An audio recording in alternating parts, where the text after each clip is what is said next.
પતિના મોત બાદ તેની પત્નીને ઘરમાંથી બહાર કાઢી શકાય નહીં, કેરળ હાઈકોર્ટ. પતિના મોત બાદ પત્ની અને તેના બાળકોના પતિના સંબંધીઓ દ્વારા ઘરમાંથી બહાર કાઢવા મામલે કેરળ હાઈકોર્ટે ચુકાદો આપતા કહ્યું કે એક મહિલા તેના પતિના ઘરમાં રહેતી રોકી શકાય નહીં, પછી ઘરનો માલિક ભલે કોઈ પણ હોય. વધુમાં કહ્યું કે આ મહિલાની ગરિમા સાથે જોડાયેલો પાયાનો અધિકાર છે. મહિલાના પતિનું મૃત્યુ વર્ષ 2009માં થયું હતું.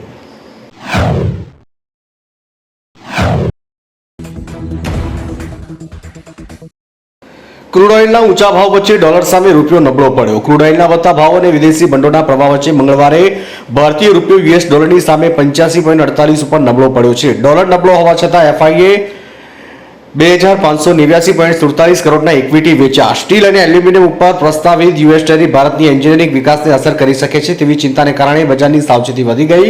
સત્ર દરમિયાન રૂપિયો 85.44 અને 85.56 ની વચ્ચે વધઘટ થયો છે.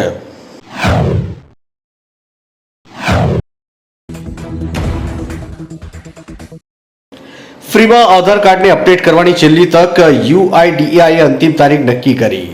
Unique identification authority of India યુઆઈડીએઆઈએ 10 વર્ષ જૂના આધાર કાર્ડ ધારકો માટે ફ્રીમાં અપડેટ કરવાની અંતિમ તારીખ 14 જૂન સુધી લંબાવી છે. આ પછી ધારકોએ આધાર કાર્ડમાં કોઈપણ માહિતી બદલવા માટે 50 નિશ્ચિત ફી ચૂકવવી પડશે. ધારકો યુઆઈડીએઆઈની સત્તાવાર વેબસાઇટ https://uidigovernment.in ઉપર જઈને આધાર કાર્ડ અપડેટ કરી શકે છે.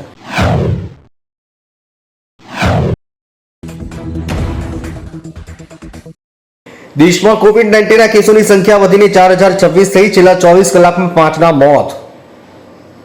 અહેવાલ મુજબ દેશમાં કોવિડ-19 કેસોની સંખ્યા વધીને 4026 થઈ ગઈ છે, જ્યારે છેલ્લા 24 કલાકમાં દેશમાં કોરોના વાયરસથી 5 લોકોના મોત થયા. મૃત્યુ પામેલા દર્દીઓ કેરળ, મહારાષ્ટ્ર, તમિલનાડુ અને પશ્ચિમ બંગાળના છે. આરોગ્ય મંત્રાલય મુજબ હાલ દિલ્હીમાં કોરોનાના 393, ગુજરાતમાં 397, કર્ણાટકમાં 311, કેરળમાં 1416, મહારાષ્ટ્રમાં 494, યુપીમાં 138, તમિલનાડુમાં 215 અને પશ્ચિમ બંગાળમાં 372 સક્રિય કેસ છે.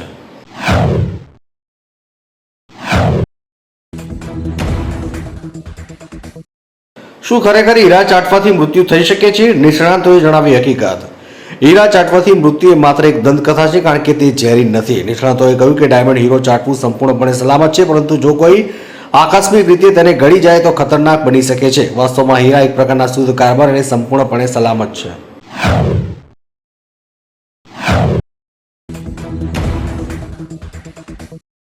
હવે લોન લીધા પછી ભાગવું સરળ નહીં રહે. એસબીઆઈ સહિત આ 5 બેંકોએ વસૂલાત માટે લીધો મોટો નિર્ણય.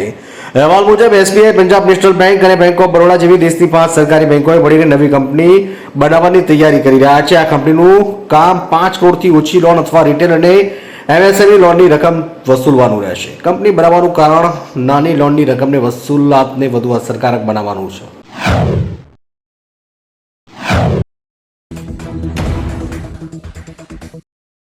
કેન્દ્ર સરકારે 6 જૂને વકફ મિલકતોની નોંધણી માટે પોર્ટલ શરૂ કરશે. અને એક અહેવાલો અનુસાર કેન્દ્ર સરકાર 6 જૂને વકફ મિલકતોની નોંધણીને સરળ બનાવવા માટે ઉમ્મીદ નામનું પોર્ટલ શરૂ કરવા જઈ રહી છે. ઉમ્મીદ નામનો અર્થ યુનિફાઈડ વકફ મેનેજમેન્ટ, એમ્પાવરમેન્ટ, એફિશિયન્સી અને ડેવલપમેન્ટ થાય છે. અહેવાલોમાં ઉમેરવામાં આવ્યું કે તમામ વકફ મિલકતોની પોર્ટલ લોન્ચ થયાના 6 મહિનાની અંદર નોંધણી કરાવવાની આવશ્યક છે.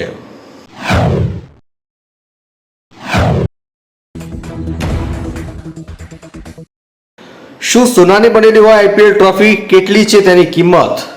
મીડિયા રિપોર્ટ અનુસાર ઓરા નામની જ્વેલરી કંપની દ્વારા ડિઝાઇન કરતી આઈપીએલ ટ્રોફીની કિંમત 30 થી 50 લાખ હોવાનું કહેવાય છે. આશરે 6 કિલોગ્રામ વજન ધરાવતી આઈપીએલ ટ્રોફી પર સોનાની પોલિશ કરવામાં આવે છે. ટ્રોફી પર સંસ્કૃતમાં લખેલું છે યત્ર પ્રતિભા અવસર પ્રાપોતિ. ગુજરાતીમાં તેનો અર્થ થાય છે કે જ્યાં પ્રતિભાને તક મળે છે. જોકે બીસીસીઆઈએ ક્યારેય આઈપીએલ ટ્રોફીની વાસ્તવિક કિંમત જાહેર કરી નથી.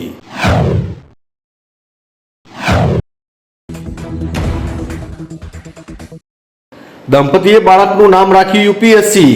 નામ રાખવાનું કારણ છે ચોંકાવનારું. સોશિયલ મીડિયામાં એક કપલનો વિડીયો વાયરલ થયો, જેમાં દંપતીએ પોતાના બાળકનું નામ યુપીએસસી રાખ્યું છે. આવું નામ રાખવાનું કારણ જણાવતા બાળકના પિતા કહે છે કે અમે પતિ પત્ની યુપીએસસીની તૈયારી કરતા હતા, પરંતુ યુપીએસસી પાસ કરી શક્યા નહીં. પછી અમારા લગ્ન થયા અને હવે અમારું એક બાળક પણ છે.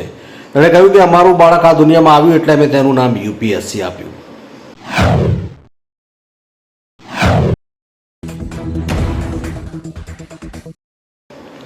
આજે સોનું 330, 10 ગ્રામ મોંઘું થયું. ઓલ ઇન્ડિયા સરાફા એસોસિએશનના જણાવ્યા અનુસાર વૈશ્વિક બજારમાં મજબૂત વલણને પગલે સોમવારે દિલ્હી બુલિયન માર્કેટમાં 24 કેરેટ સોનાનો ભાવ 330 વધીને 98,930 10 ગ્રામ થયો. અગાઉ તેની કિંમત 98,600 પ્રતિ 10 ગ્રામ ઉપર બંધ થઈ હતી. આ ઉપરાંત ચાંદીનો ભાવ 100 વધીને